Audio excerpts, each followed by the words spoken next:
Hello everybody, this is the Wikstrand. So the movie of today is the Santa Fe Trail. The Santa Fe Trail is another Michael Curtiz movie starring Olivia de Havilland and Errol Flynn. It does, however, has a little bit of a different vibe to it and a bit of a different structure to it, because when I'm watching it today, 2022, it probably felt and is experienced a little bit different than when it was 1940 when the movie was made, because we don't really have a classical, perfect hero versus an evil villain. There are some good in the bad and some bad in the good. This is one of these movies I think should have a remake, because our characters are a little bit flawed sometimes, and the villain actually has a lot of good points to himself, even though he's a raving madman. We'll get to that in a second. But I think you could make a very good and very interesting movie surrounding this story that we're having today. What's the story about, you ask? Well, let's find out. This is the Santa Fe Trail.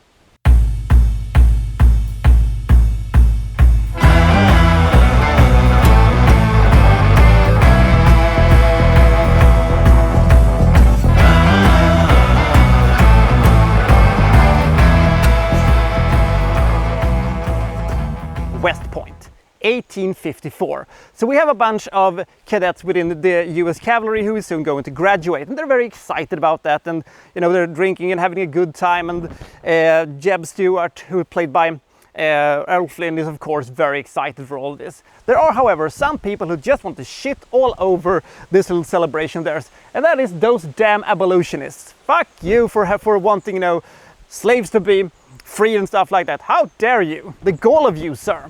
So they threw them out and did nothing more to it.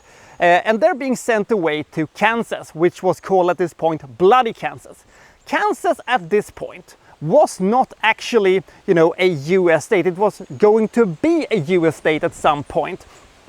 And abolitionists apparently was kidnapping, in quotation marks, slaves and bring them there and setting them free essentially. And there was basically almost a civil war within the state of Kansas that wasn't a state at this point. So they are going to try to keep the peace in Kansas. They're there basically as a peacekeeping force and trying to make sure that law and order still rules in Kansas.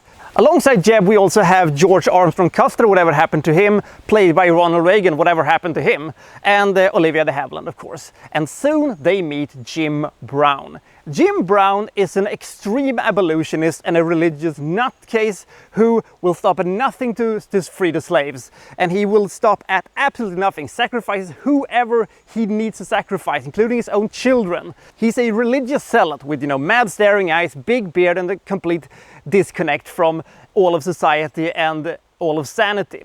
And as they say at some point, his ideas are fine, but his methods are unsound. He kills people, that is. And basically, what's going to happen when these two titanic forces clashes in Kansas?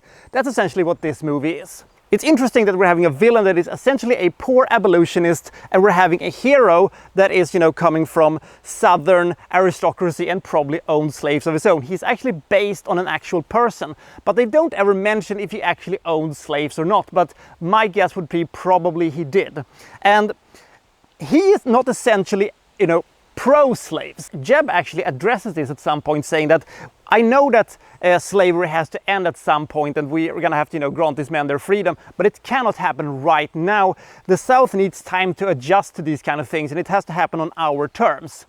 And if you believe that, I don't know, but at least he addressed it. At least he's, not pro-slaves per se. The slaves, however, is kind of the sixth most important thing in this entire story. We only have one real conversation with these free slaves that Errol Flynn encounters.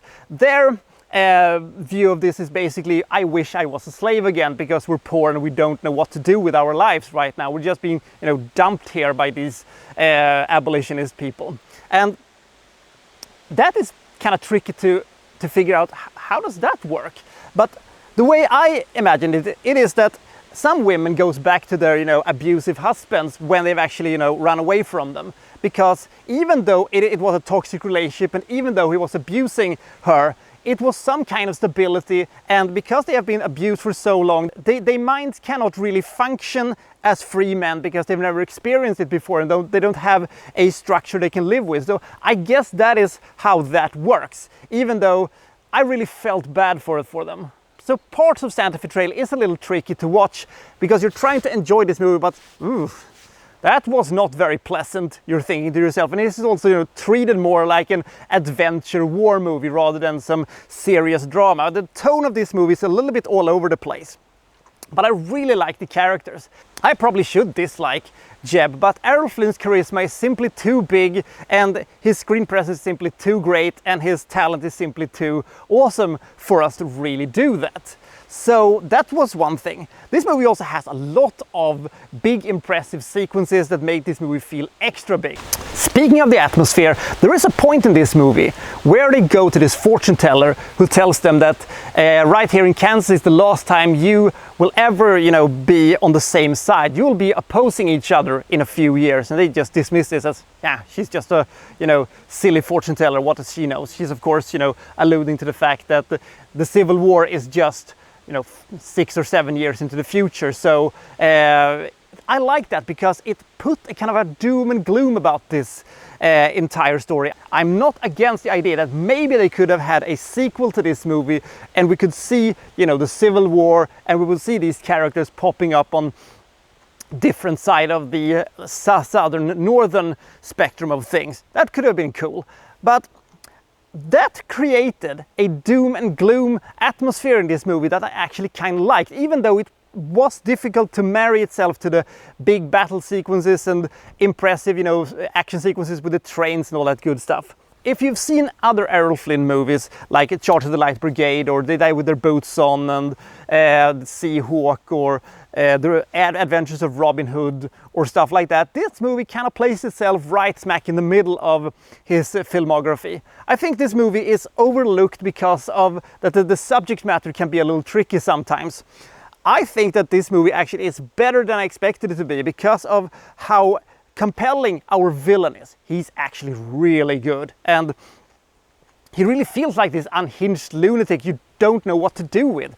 You kind of agree with him, but you also see that he's a complete and utter madman, and at the same time you're having this Jeb who basically probably owns the slaves and is a bit of a tricky character, but you still support him because, well, he's Errol Flynn.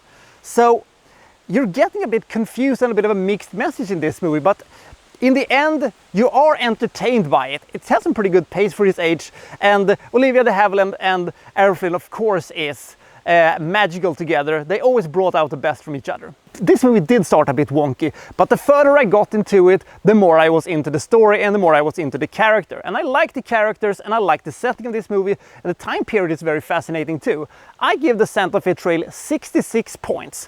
While not being one of the best Errol Flynn movies, I still think it is a really good Errol Flynn movie. So I'll see you next time for Well So and So reviewing, well, such and such. Thank you for watching. Thank you very much.